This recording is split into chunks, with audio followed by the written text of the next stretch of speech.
A questão de chegarmos à essência do conhecimento, este conhecimento que todos nós vamos adquirindo através da investigação, tem, enfim, algo de subjetivo nosso, ou será que é verdade absoluta? Que é a questão do conhecimento, a essência do conhecimento? As duas coisas. Eu acho que eu acho que é as duas coisas, exatamente, porque assim, a ideia é chegarmos a um conhecimento absoluto, se calhar é uma palavra um bocado aqui litigiosa, se quiserem, porque isso significaria que seria o único, mas a uma forma de conhecimento, digamos, à verdade, alguma coisa que seja verdade, né? Mas ao mesmo tempo, enquanto a nossa visão não estiver completamente... Há sempre um aspecto subjetivo na forma como essa visão é obtida. O que eu quero dizer é o seguinte, isto não é muito claro o que eu estou a dizer, mas o que eu quero dizer é isto. Às vezes quando ouvimos, por exemplo, testemunhos de grandes místicos, de várias tradições, nós pressentimos que existe nessa experiência algo que é comum. Mas a linguagem que é usada, os símbolos, as comparações, toda a imagem que é usada para exprimir essa verdade que é comum, é diferente. Porque vai ser, ao mesmo tempo, condicionada pelo sistema. Digamos, um cristão não vai dizer as coisas da mesma maneira que um budista, que não vai dizer as coisas da mesma maneira que um hinduísta, por exemplo, ou com um muçulmano, porque os seus sistemas são diferentes. E depois cada indivíduo também é diferente. Mas presente-se que eles, no fundo, estão a fazer a experiência da mesma coisa. O produto final será o mesmo? O produto final é, sem dúvida, o mesmo. Agora, o final. Portanto, pelo caminho, há toda uma série de visões que são realmente... Faz sentido. São sempre influenciadas, ou sempre até um certo ponto, pela experiência de cada um, pelo contexto de onde a pessoa vem e por tudo isso. Mas no final, a realidade é a realidade. Então é possível chegar ao conhecimento, como absoluto, sim, à essência, digamos assim. Sim, a ideia é essa. Até porque ela está bem presente em cada um de nós. É tudo uma questão de despertar para ela. Claro, eu acho que até a ciência, até pela ciência, se pode lá chegar. Mas... que até a ciência há assuntos, não é? Temas que a ciência tem muitas dificuldades em chegar lá e não chega, que é diferente. E ainda não chega, ou pelo menos ainda não chega. Falta-lhe a visão espiritual das coisas. Pois, porque é assim, há aqui um aspecto que é muito importante, e até na própria ciência também, é que não se consegue chegar a esse conhecimento unicamente através da razão, porque chega a uma determinada altura, a razão é limitativa. É dual. Ou é verdade ou é falso. Portanto, tem que haver um tipo de conhecimento, vamos lhe chamar assim, que esteja para além do racional. E é daí, mesmo dentro da própria ciência, muitas vezes é daí que vêm as verdadeiras grandes ideias, não é? Porque quando o cientista está perante uma impossibilidade ou algo que não bate certo, há um momento de intuição que o leva para além dessa dualidade, ou para além dessa contradição. Portanto, a ciência também é um caminho, num certo sentido. Agora, tem que digamos, ultrapassar algumas das suas limitações, como também a questão da objetividade. Eu acho que quanto mais a ciência se abrir para outras formas de intuir a realidade sem ser unicamente e exclusivamente através do dogma da razão. Exatamente, que não deixa de ser um dogma. Pois, porque quem é que me prova que a razão é de facto um instrumento eficaz para perceber a realidade, não é? Que é o único, não é que seja que seja o único, não é? Que é um bocado do ponto de vista. Eu acho que agora também já não estamos tanto nesse ponto. A ciência também está-se a abrir, porque há muitas descobertas que põem em causa tudo o que está para trás e toda essa abordagem mais limitada e quadrada, não é? felizmente.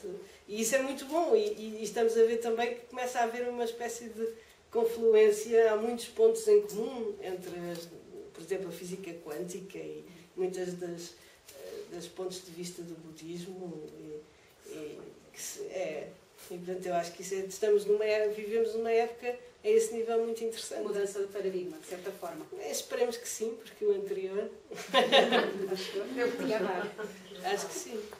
Mesmo há bocado, quando aquele senhor falava da investigação, se fizer com mente aberta uma pesquisa, uma investigação sobre o que é a investigação do ponto de vista budista e o que é a investigação do ponto de vista científico, há um paralelo entre a forma de investigar do budismo e a forma de investigar.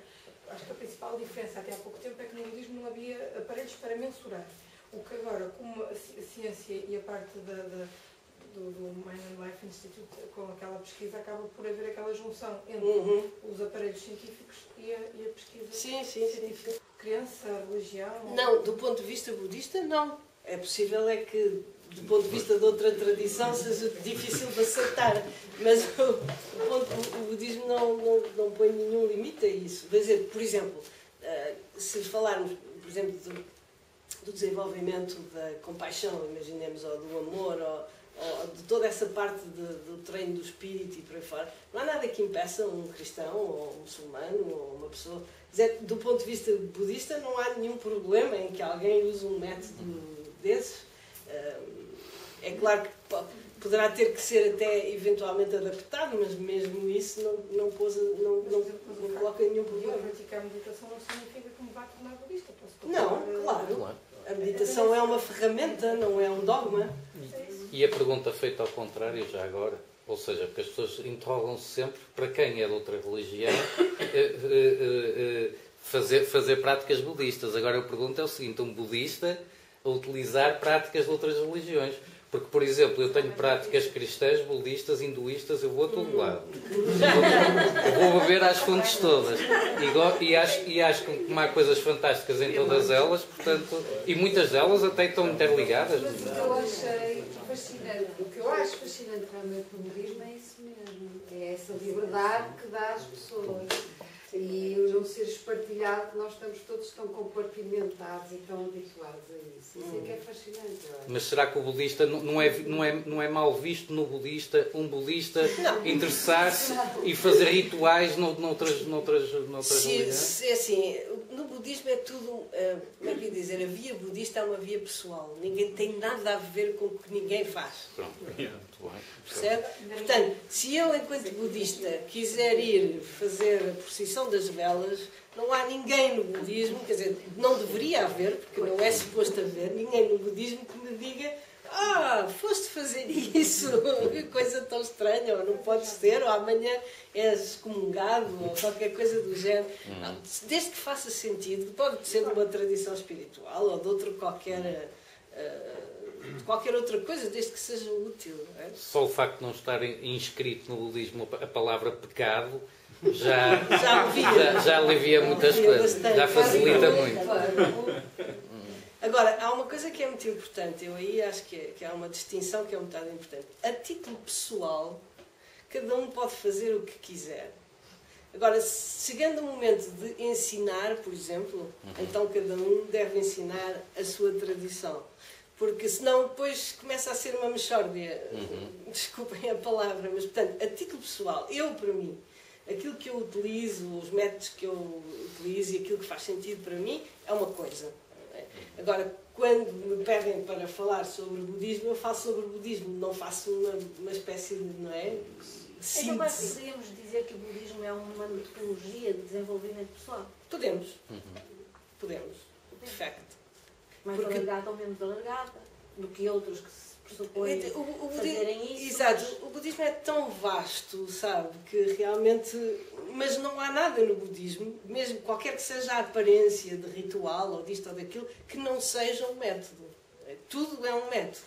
Pode ser um método com o qual nós identificamos mais, ou um método com o qual não nos identificamos menos. Há certos métodos que...